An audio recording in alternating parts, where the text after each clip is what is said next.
ফুরিয়ে যাচ্ছে মিসাইল, আর সেই কারণে বড় সামরিক চাপের মুখে পড়তে যাচ্ছে যুক্তরাষ্ট্র। মধ্যপ্রাচ্য ইরানকে ঘিরে চলমান উত্তেজনার মধ্যে নতুন এক সতর্ক বার্তা এসেছে। যুদ্ধ দীর্ঘস্থায়ী হয় তাহলে যুক্তরাষ্ট্রের গুরুত্বপূর্ণ মিসাইলের মজুত দ্রুত কমে যেতে পারে।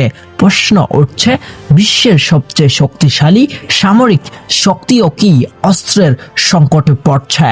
সম্প্রতি বিভিন্ন আন্তর্জাতিক প্রতিবেদনে বলা হয়েছে, যুক্তরাষ্ট্র ও তার মিত্রর সঙ্গে ইরানের উত্তেজনা বাড়ার পর প্রচুর পরিমাণে উন্নত মিসাইল ব্যবহার করা হচ্ছে। বিশেষ করে টমাহক ক্রুজ মিসাইল, পেট্রিয়ট থ্রেড এবং MS-3D ধরনের ইন্টারসেপ্ট মিসাইল দ্রুত ব্যবহৃত হচ্ছে। বিশ্লেষকদের মতে, সংঘাত যদি আরো 10 দিনের বেশি সময় ধরে তীব্রভাবে চলতে থাকে তাহলে যুক্তরাষ্ট্রের কিছু গুরুত্বপূর্ণ মিসাইল মজুদ কমে যেতে পারে। এমনকি পেন্টাগনের ভিতর থেকেও এ নিয়ে উদ্বেগ প্রকাশ করা হয়েছে।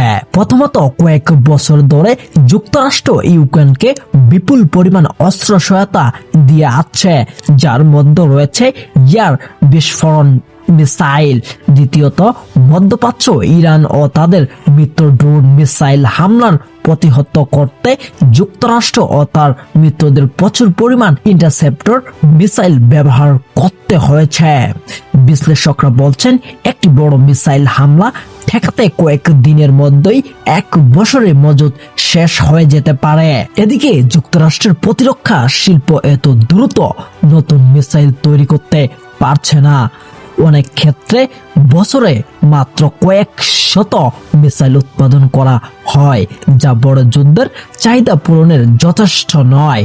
ফলে দীর্ঘমেয়াদী যুদ্ধের ক্ষেত্রে সরবরাহ বড় চ্যালেঞ্জ হয়ে দাঁড়াতে পারে। তবে যুক্তরাষ্ট্রের পক্ষ থেকে বলা হয়েছে, তাদের অস্ত্রের ভান্ডার এখনো শক্তিশালী এবং যুদ্ধ চালিয়ে যাওয়ার সক্ষমতা রয়েছে। তবুও বিশ্লেষকদের মতে, যদি একই সাথে একাধিক যুদ্ধক্ষেত্র সংঘর্ষ বাড়ে, যেমন মধ্যপ্রাচ্য, ইউক্রেন, রাশিয়া, তাহলে যুক্তরাষ্ট্রের উপর চাপ আরো বাড়তে পারে। যদি মধ্যপ্রাচ্যের এই সংঘর্ষ আরো বড় যুদ্ধের রূপ নেয়, তাহলে কি সত্যি বিশ্বের সবচেয়ে শক্তিশালী সামরিক শক্তিও মিসাইল সংকটে পড়বে?